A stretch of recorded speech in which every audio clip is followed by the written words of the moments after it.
Hello, good morning po. Grabe po, nandito po ako ngayon sa bahay ni Upline Rafael Vergara. At isi-share niya po sa atin kung bakit niya po nakuha yung 1 million in just 1 month lang. Grabe, sobrang nakaka-excite.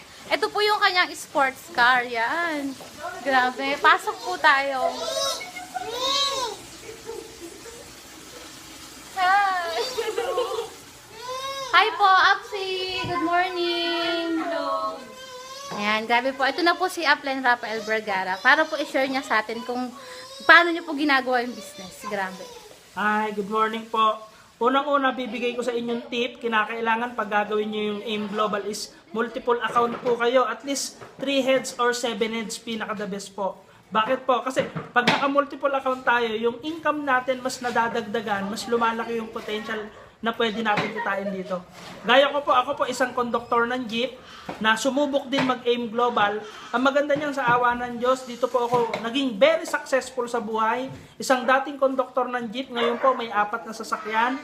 Meron pong 2 bahay. Ito po yung isa sa pinakabago kong bahay.